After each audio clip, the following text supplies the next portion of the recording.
Hey, it's Joe, and this is my next project. All right, here we are picking up from where we left off last week. We got the bodies done, and I told you we were going to build a spring. I've never built a spring before. I thought it would take heat, hot water, oil, some kind of tempering. No, you get the piano wire and you simply wind it around something.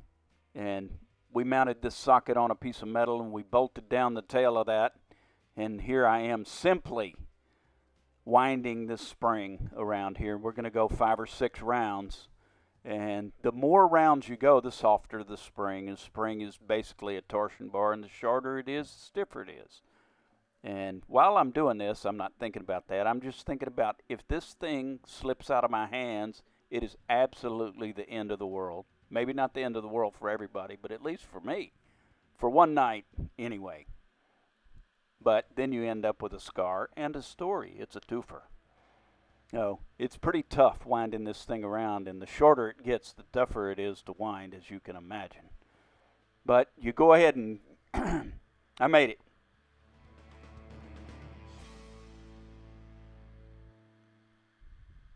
This is the spring that holds the tracking pulley, and it has to be pretty stiff, and you can dial it stiff or dial it less stiff with the little adjuster.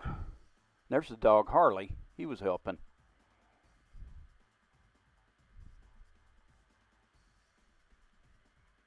I think we're about there.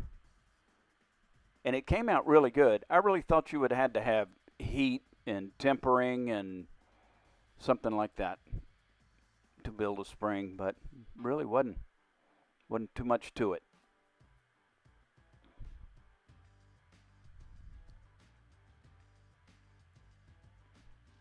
Boy, if it really if you let go of it now, it's going to spank the hell out of you. That's for sure.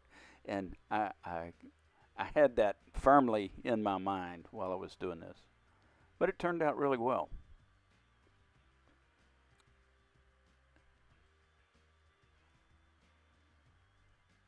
And no scar, not as good of a story. 6 rounds. I think we made errands with 5 rounds, or one of these things had 5 rounds and one of them had 6 rounds. But they both seem to work fine.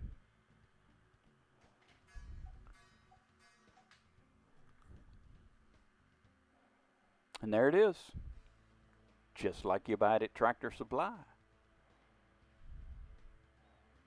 And here's where it goes in the machine. Bolt goes through it, and it holds the tension on the tension and adjuster pulley.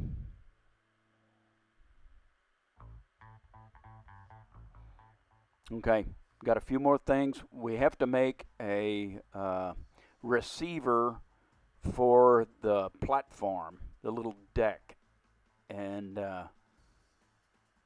it's going to go in that open tube right there, and there's another receiver to where you can adjust it up and down.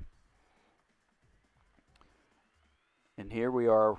We had an extra piece of this tube, and we cut it off in the saw, and we needed to sand it, and I didn't want to take it home and sand it on my old sander. I wanted to use the new sander, so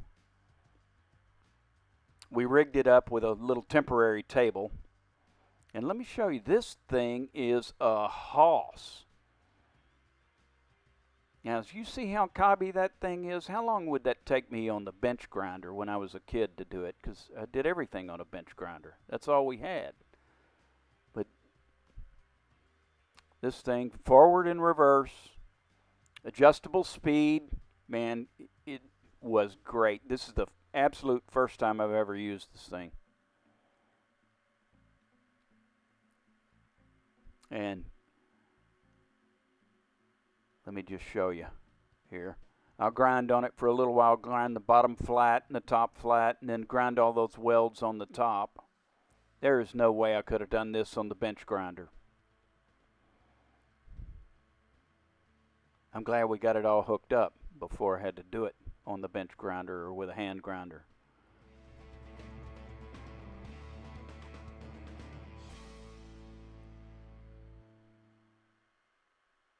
And I did both. Did one for Aaron's and one for mine. Check that out. And there's something else that I didn't know. That is just amazing labor-saving device there. I love this thing. I can't wait to get it in my shop. And watch, I want to show you one more thing. I didn't realize this was going to happen. And while I'm grinding all this, and I'm going to show it off again because I liked it so much. But while I'm grinding all this, look, this grinding dust. Is that grinding dust? No, it's steel wool. All that stuff is locked together. Amazing, amazing. All right, next week we're going to put it all together. We're going to paint it and mount it on the bench, and then we'll ride it around a little bit. Thanks for tuning in.